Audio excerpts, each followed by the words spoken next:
Good morning, YouTube. Joe here from Metafish. Hey, just got back from vacation.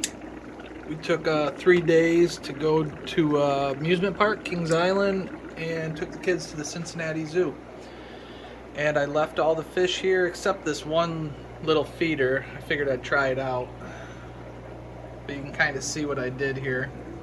So if you're feeding too much and inconsistently, you can use these little backers, which I also use on the breeder boxes, and it'll regulate the amount of like crushed up fry food. So I did that just to kind of see, and these guys are doing real good. These are all sunshine bangas. Everybody's going to be a little skittish this morning because I'm turning on lights as I go. And a lot's changed here in the fish room. So we're also going to feed some Michigan mosquito larvae today. So I went out to the pond and I took a couple scoops. So actually I just got a hot tub sitting out there. You can see all the mosquito larvae in there. So I just take a few scoops off the top, kind of run the net around the top. I use this old net. And then bring it down here and put them in aquarium water. And they love it. So free live food this time of year in Michigan. Everything's breeding like crazy. They're getting lots of good food. So what's kind of changed, we'll go kind of quick here. We got the albino galaxy guppies. So I don't have too many of these available. I'm going to move most of them today. My buddy wants some. And down here we have a big green spotted severum. And he kind of beat up his female. They were in a 40 gallon together, so we separated them before we left on vacation. The Maltese are doing awesome. But what's actually changed on this rack, you can see all the little babies down there, I'm sure. I think I spend more time staring at this tank because it's just so neat to see their colony and their social structure and what they're doing. This is all different. This is all moved. This used to just be kind of a hodgepodge. 2 tanks on a stand here. I had tanks on the Python little stand, the rolly cart over there. I moved the fridge. The fridge used to be in that corner, so I put it on the 40 gallon stand that's here, and then I got 3 new 40 gallons here, and this is a 130 gallon. So these are the only 2 tanks that have water in them right now. There's no fish in here. And then I put up some new lighting too. It's blinding. And it's only 60 watts, but that thing is bright. So yeah, it's kind of nice now. Now I don't have to squeeze through here. I used to have these 2 100 gallon and 120 gallon tanks here, and they came right out to the edge. And it was almost impossible to get it any of my totes or anything. So now I got our little mini fridge. You know, we just got random stuff here. Baking soda for the brine shrimp. We got the yeast for the microworms, baby brine shrimp. A couple things we don't really use too often. I haven't used this in over a year. It's probably expired, but who knows, the medication might still be good. Prozi Pro. Some different food. Ken's fish flake. I crush that up, feed it for the microworms. Random stuff. Tons of brewer's yeast for the microworms and stuff. And yeah, not too much has changed. Well, this room has changed. So these 2 racks are totally different. This was the tank that was on the 6-foot stand, and then this is the 15 gallon black-tail Gadiad tank. So we're not going to have very good lighting in here, but these are all juvenile black-tail Gadiads. They're going to get about 3 times that size. And then this is our big Java fern down here. And we have some different angelfish and Geophagus steindachnerii in here. And then up here, this tank was on the bottom that was crowding the shelves. So I put all the blue dolphins, and I took out all the Lake Victorian fish, Pundamilla macrocephala. They're in a different room. And then we just have the one little white lab, but lots of nice blue dolphins here. They're about 3.5 inches in this tank. And then these are the Stoller Endlers. They're still doing amazing in their pork rind container. change the water out on those. Try to do it once a week, probably more like once every 2 weeks. But they're really efficient. They eat their food fast, and that makes a big difference on having a healthy tank that you don't have to change the water out real quickly. If they eat all the food right away and don't let the food turn into nutrients in the water, nitrogen in the water, you're pretty good. So these other 2 pork rind containers are just albino galaxy guppies. I'm hoping they will drop their fry. They are pregnant females. And then I finally got some more green water. I've been trying to grow especially rainbow fish in green water because they grow a lot faster. So these are the dwarf neon rainbows. There's probably about 8 of them in there maybe. Pretty hard to see them because the water's so green. And then I just kind of moved some of that green water over here so I can have more green water to raise out rainbow fish. But I haven't done too much there. These guys all got water changes. Just super quick, we got the red endlers. Been trying to cull this tank, so I got 2 tanks of red endlers. And then these ones, there's still a couple I have to catch out of there, but they always run away from me because they don't breed 100% true. They never have. These are some of the albino galaxy guppies, some of the roots from the pothos. So I moved some of the pothos that was over on the other racks, moved them over here. So I took all the 10-gallon tanks and the 125-gallon where the red empress was, put them on this shelf, and I latched these shelves together with bolts in here. So these are super steady, not going anywhere. These are my favorite racks. They hold, I think it's 1,500 pounds per shelf, and a lot of people freak out and, you know, put plywood down. You really don't need to. With these braces that are here, you can tell these shelves really aren't bending. I've never had any concerns. I've done full rows 7-10 gallons before, so that's 700 pounds. I've done that's a 120-gallon tank. I'm not telling you to do it, but I'm saying that I do it. So these are some of the red empress. They're always a little shy in the morning. Now they're getting a little older. And there's one of the albino red empress right there. Some different guppies we have. I'm trying to get these blue Moscows back to blue Moscows. You can tell some of the males need to be moved out of there. I haven't put too much effort into it. So these are more roots for this pothos that's up here. And these are black bar endlers. I moved these guys with Java moss, a couple little plants in there. These guys came right out now that I've been down here for a second. These are the sunshine bangas, so they get to see their parents over here. And these are all the females. Where's the male? There he is. But the lighting's kind of poor.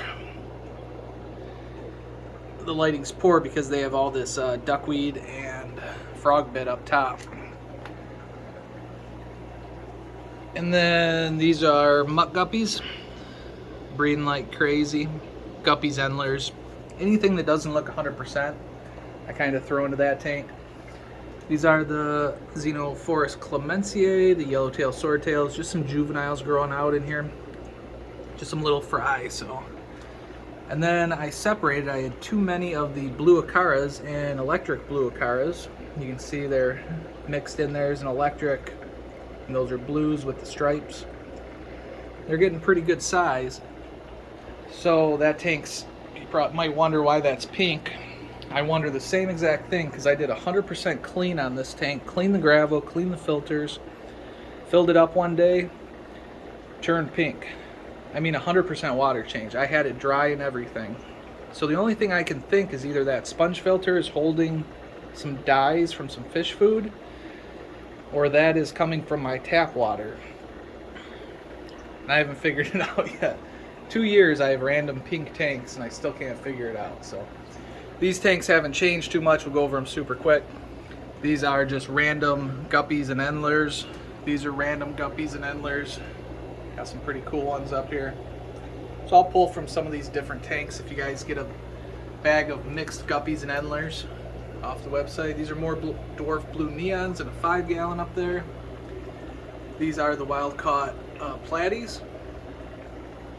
These are some of the French blue star endlers. A couple females are beyond their life expectancy, I think. There was one saggy belly one there. But we have another tank of those upstairs. I usually pull from the upstairs tank, and these are just a few more trying to get to breed of the albino galaxy guppies. They haven't really been popping off lately on the albino galaxy guppies. So another thing I did is I cut lids for every tank. It was getting super humid down here. It's really important to have tight fitting lids. And then let me turn the light on real quick here. And then I just used one of these 10-gallon tank covers that has a light, just to give them a little bit of light. These are the snakeskin orchid endlers. It's one of the tanks of them. And then the Amica splendens, they have a bunch of salt splattered on their tank.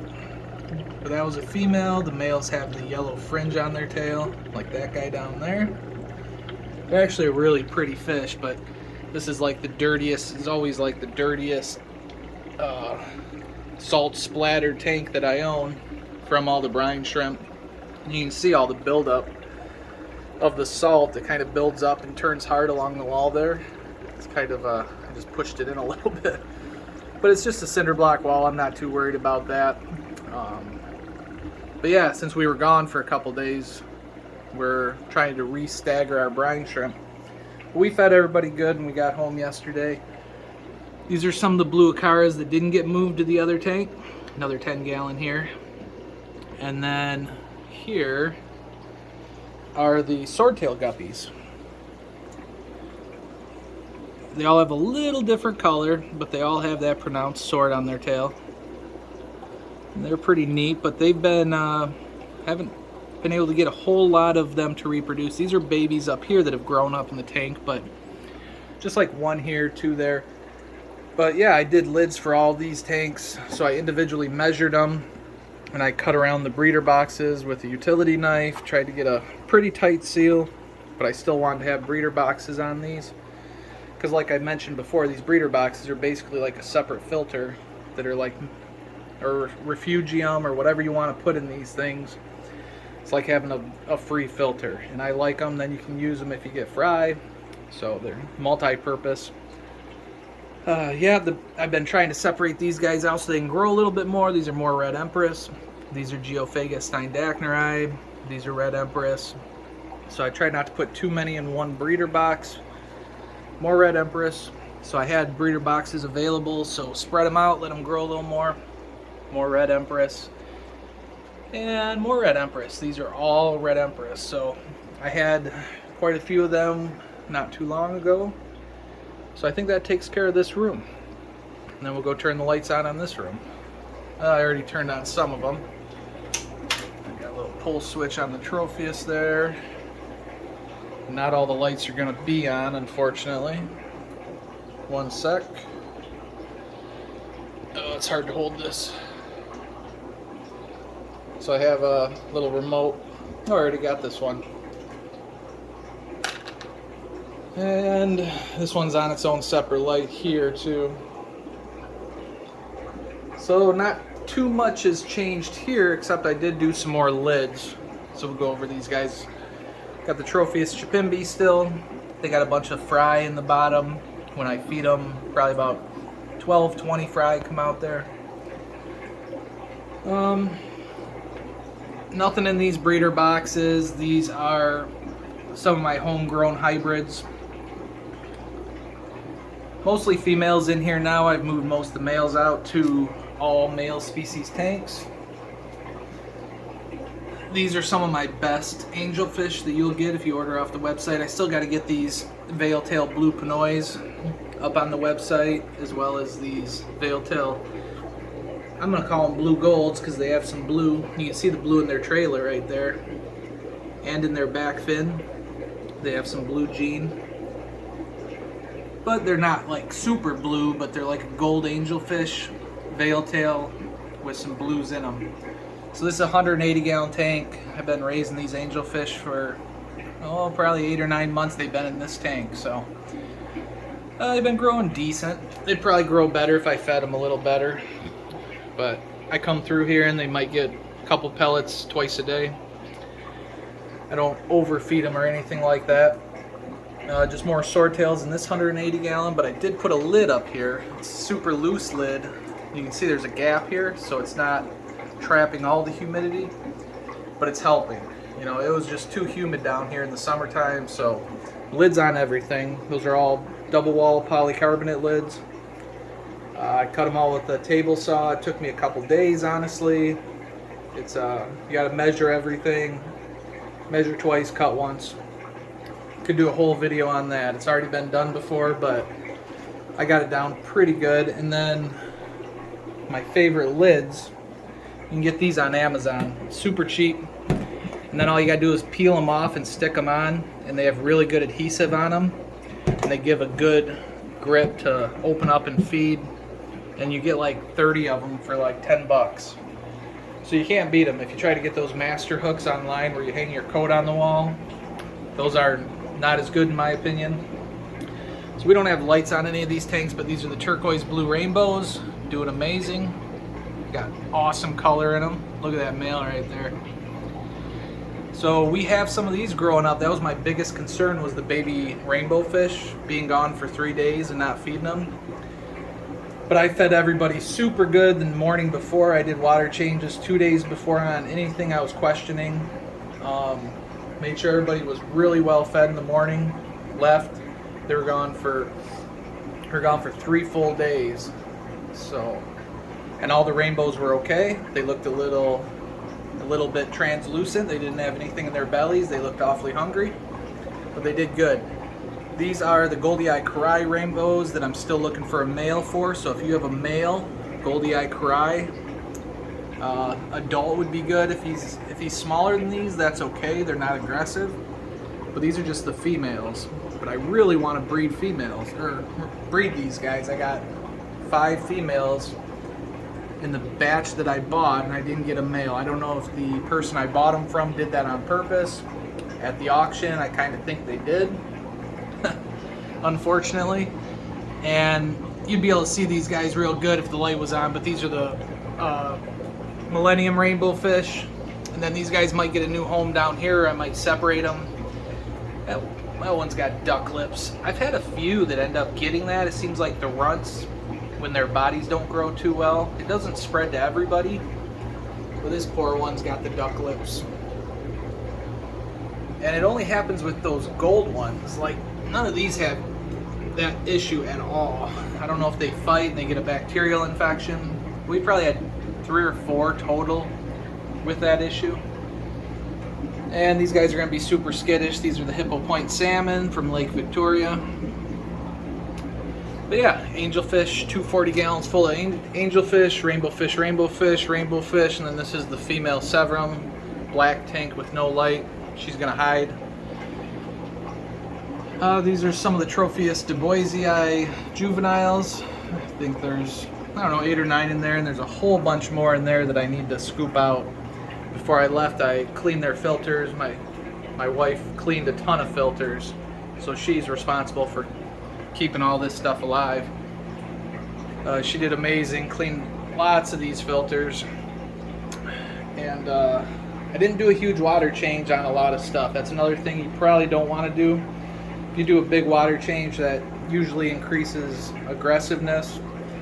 I wanted to keep the lights off, keep them calm, keep their metabolism low, since they weren't going to get fed for 3 days. So it worked out great. We didn't lose anything, which was amazing. These are more of the Xenophorus, not Clementia, those are the yellowtails. The red one's over here. I think I have the sticker over here. I should remember it. It's just one of those days. Alvarezi.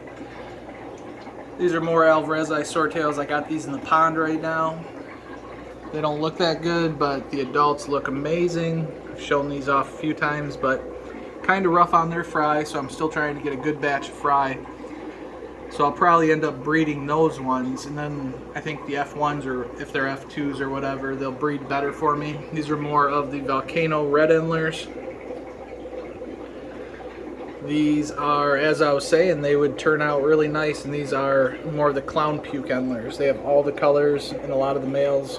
And what I ended up doing was breeding some of the Santa Marias with guppies, and they turned out really nice. I don't have the light turned on full blast here, so these are tiger endlers. Really nice endler. They all end up looking with that yellow and black pattern. The pattern's a little different, but they all have that yellow and black type look to them. So I have 2 tanks of those guys, lots of Java moss. People have been buying up my Java moss lately, which I appreciate. Guppies, this tank needs to be culled. Like that one's not the right color. These are Santa Maria Endlers. And some of them are starting to get not so perfect. These are albino galaxy guppies, almost adults here. These are probably going with the customer today. These are more muck guppies. Got some pretty nice ones in there. Santa Maria Endlers, just frothing the water at the top, and black bar Endlers. And these are also Santa Maria Endlers. These are just some random cichlids. I'll probably move these to a bigger tank now that I'm getting some new tanks. That's an Omni Ceruleus. These are VC10s, and then these are just some hybrid cichlids, dragon bloods, stuff like that. There's a couple nice ones in that tank, but honestly, for fish like that, 55 gallons minimum. So I'd like to get them upgraded as soon as I can. These are just more hybrids. I got some nice dragon bloods in here. Got some nice Apaches, blue dolphins, and these are all same thing, hybrids. There's I don't even know what that guy is, but it doesn't matter. All the peacocks in here are all hybrids in my mind. So dragon bloods, blue dolphins. This is a 75-gallon tank, and this is all frog bit up here. So that frog bit just keeps the tank super clean. It's kind of a backup. It's another filter system you can put in your tank. And it's kind of weird. Sometimes the fish eat it all. I mean, I always put duckweed in these tanks. Before I left, I put a big scoop of duckweed to make sure these guys were super well fed. And these are more Apaches. When I pull all the males out of here, usually I've done like 2 batches of pulling the males out, wait for the other males to color up, and take them to a male-only tank. So that's a good way to do it if you're looking for a show tank. But yeah, I put big scoops of duckweed from the guppy tanks upstairs in these tanks, both of these, and they eat it up like crazy. And these guys, they don't want to eat that frog bit. Even though these are big fish, that frog bit, they just don't mess with it as much. So that's a little tip. They got frog bit in here too. They actually had some duckweed left that I put in that tank too. So I fed all these guys duckweed. I think it's good to give them some vegetables once in a while. Never have any issues with bloat on Malawi cichlids when I feed them duckweed. I don't do it to the Tropheus. I used to, but I just haven't lately in the last year and a half. So these are Super VC10s. Starting to get a little porky, but none of the males are showing true male colors yet, but they're getting almost big enough. These guys are about 3 inches. They're kind of like a Venustus. The males take a long time to color up. This is jerkface koi, veil koi. These are the super reds from Delin's. They're still doing super good. They're eating good. This one wasn't eating good for a long time, but now it decided it wanted to live another few years and hopefully give me a batch of babies. So I have a slate in here for them. These are super nice koi. And they're a different line than my koi, which will be nice if I can get a big batch of them. Delin got these from the wet spot, which is always a little touch and go. You don't know what you're bringing in from a big mass store like that. And they're not cheap either, so. These are more Philippine blue. That's a Philippine blue zebra right there. He's in there with just these veil. I actually raised these guys. These are the blue panois. And then down here, these guys are probably going to be skittish, another Lake Victorian fish. I got glare. Those are a group of Christmas fulus. I don't really know what I want to do with those. Okay, I don't have any lights on here yet. So some of these lights mostly are pull cord. And then like these ones here, I have wrapped under there, and then they're all attached to one little power strip there.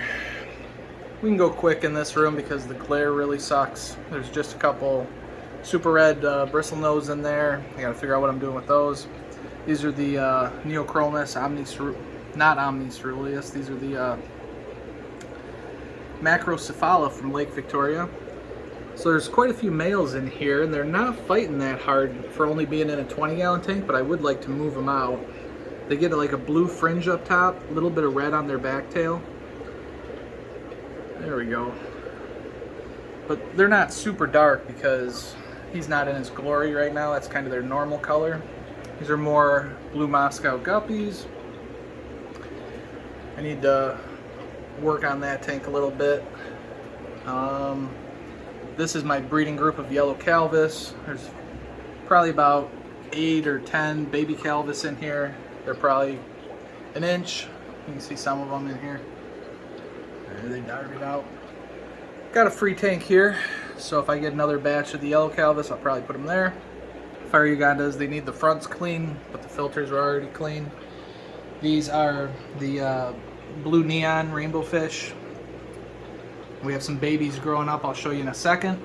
These are more of the silver Philippine blue babies, and there's also some blue panois in there.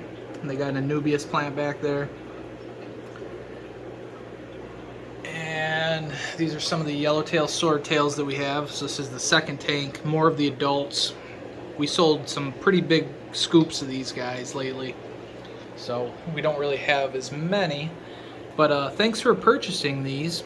I can't remember all the names from the website, but hopefully you're really enjoying them. They come with a collection point. They're a really nice swordtail. I don't have very good lighting on any of these tanks. These are just more female crosses, basically. I just need to figure out what to do with them. More hippo point salmon. It's another breeding group here. These guys are hiding. There's some nice Apaches in there. These are more the Philippine blue zebras, so I am trying to grow up as many of these as I can. They're kind of showing their blues pretty nice now. The bigger they get, the more the blue they tend to show. So these are quarter size. I should get them up on the website probably, but that's my least favorite thing to do is sell the fish. I like to enjoy them. So a couple male Punamilla macrocephalas in here. I need to get these up on the website. Free tank. We have 2 free tanks today. Actually, we have quite a few free tanks, so we can finally do what we want to do once I fill those other ones, get some sand and filters in them. Zebra obliquidans, 1 male.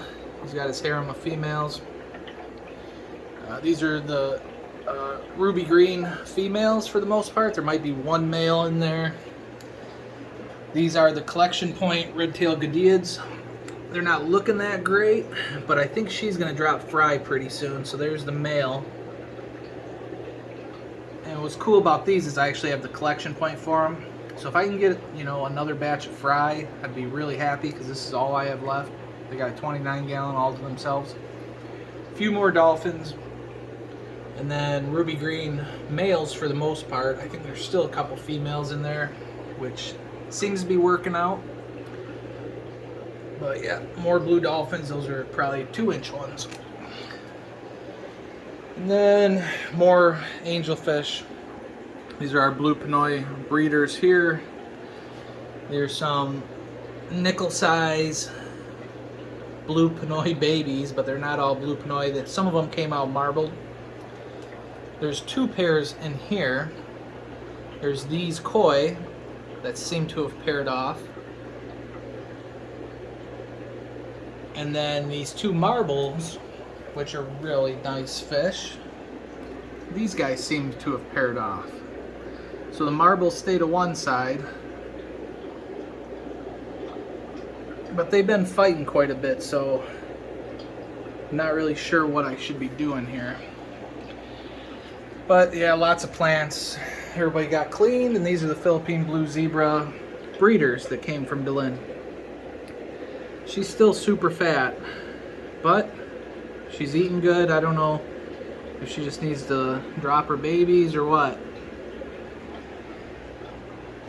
And then I'll show you the rainbow fish. This is what I've been putting the majority of my time into. I feed them microworms here with a paintbrush. And I was feeding them powdered food when they were small. But this is 6 months into my well, maybe not 6. I wish I would have wrote it down. But these are not brand new rainbow fish. When they're brand new, they are teeny tiny. So these are the blue neons that'll be growing up here soon. These are the millennium rainbow fish. And these are the turquoise rainbow fish. So it's kind of been, I really enjoy working with the rainbow fish. They don't like a lot of turbulence, so I don't have their filters hooked up. I just have like those sponges in the back and then an air stone down there. And I increased their flow. The flow was a lot less when they were younger, but I increased it when I went on vacation. So I don't know, there's more than 20 of these millenniums, which will be nice to raise up. I know it'll take a while, and probably about 20 of these turquoise too. Takes a long time. And then we got this cichlid down here, Chilotilapia uchilis. He still hasn't bred with his females. He's got a 55 all to himself. And then we got the Philippine blue zebras in here, which we usually sell out of. Some of them are veil. Some of them, they all have unique stripes. That's why they got the zebra pattern and the Philippine blue in them also. So yeah, that's about it. I wanted to do the quick. Oh, I gotta feed the mosquito larvae still. I'll show you how much they love that. That's what's kind of cool about the mosquito larvae. They're still, well, they just went nuts when I walked up to it, so they can already tell when predators are getting close. So let's see, this is going to be really difficult to do one-handed. I don't want to get mosquito larvae everywhere. But let's see what we can do. We'll feed some of these acaras some mosquito larvae. So I just take a scoop like that with my dropper. Squirt that in.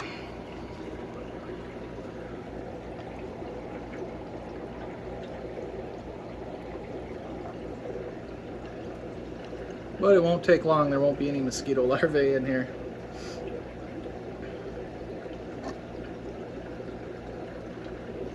But yeah, I enjoy feeding this a couple times a day. You know, it doesn't take away from any of the other food they're getting. Here, let's see. All my tanks have lids on them, so when I'm recording like this, it's super difficult.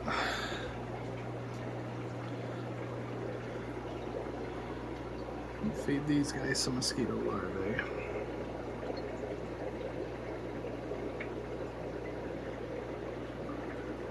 But yeah, that one's got the duck lips too. It's always on those blues.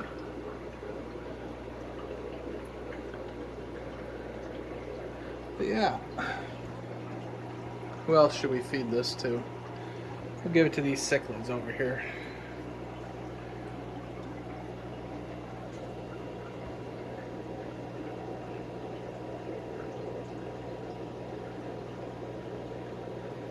Some of these guys are starting to show some color. That guy right there, that's going to be a male. So yeah, it didn't take them long to clean those up. And now these guys aren't grumpy anymore. They're only grumpy the first couple minutes and they see me feeding. And those are the red empress, some of the red empress. So I'm just going to enjoy the rest of my morning, feed out this mosquito larvae. Thanks for checking in, and yeah, hopefully I get some more stuff on the website soon.